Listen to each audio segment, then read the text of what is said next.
وهذا سائل يسأل يقول: هناك من يقول بأن معية الله هي معية ذاتية بدون اختلاط ولا امتزاج بالخلق، ويزعم أن هذا هو قول أهل السنة. لا، هذا ما هو قول أهل السنة، هذا قول باطل. هذا قاله بعض المشايخ عفى الله عنه من فترة، وردوا عليه وتراجع هو عن ذلك. سامعین محترم، آپ نے سماعت فرمایا شیخ صالح الفوزان حفظہ اللہ کا کلام، کہ جس میں شیخ صاحب واضح طور پر کہہ رہے ہیں یہ اہل سنت کا عقیدہ نہیں ہے اور یہ عقیدہ باطل ہے،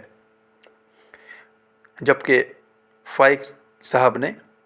پہلے قسط میں یہ عقیدہ بیان کیا جس میں ذکر کیا اللہ تعالیٰ ذاتی اعتبار سے بغیر حلول کے اپنے بندے کے ساتھ ہوتا ہے،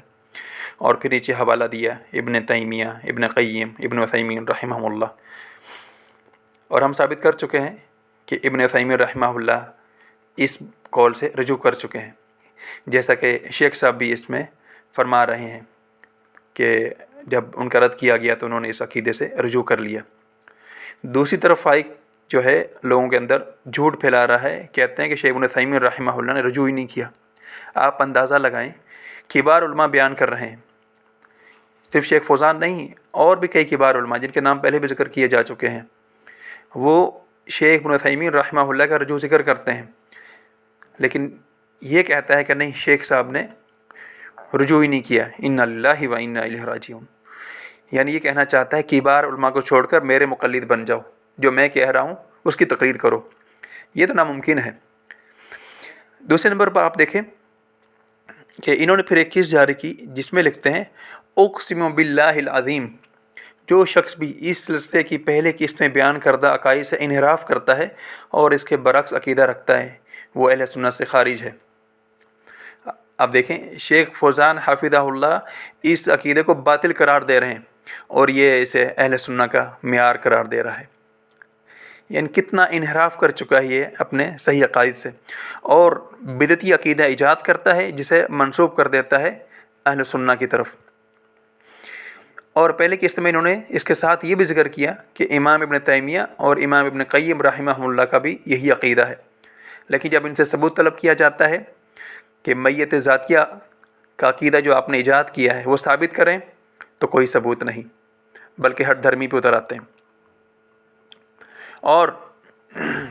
ایک اور چیز یہاں ہم واضح کرنا چاہتے ہیں، آپ جانتے ہیں ہمارے ہاں پاکستان میں اکثریت جو ہے وہ عشری ماتریدی ہیں، دیوبندی بریلوی، اور آپ یہ بھی جانتے ہیں کہ وہ غالی مقلد ہیں، اندھے مقلد ہیں، صرف فقہ میں وہ اندھی تقلید کرتے ہیں۔ جب ان سے کہا جاتا ہے کہ آپ اپنے امام کا عقیدہ کیوں بیان نہیں کرتے، اسے قبول کیوں نہیں کرتے، ویسے آپ امام ابو حنیفہ رحمہ اللہ کو امام اعظم مانتے ہیں لیکن عقیدہ ان سے نہیں لیتے، تو وہ آگے سے اسی طرح تعویلیں کر رہے ہوتے ہیں اور اس عقیدہ کا رد کر رہے ہوتے ہیں جو امام ابو حنیفہ رحمہ اللہ سے ثابت ہے، جو کہ اہل سنت کا عقیدہ ہے۔ اور یہ بھی کیونکہ اندھا مقلد ہے، تقلید میں غلو کر چکا ہے اور انہی کے راستے کو اپنا چکا ہے۔ جب باری تھی تقلید کی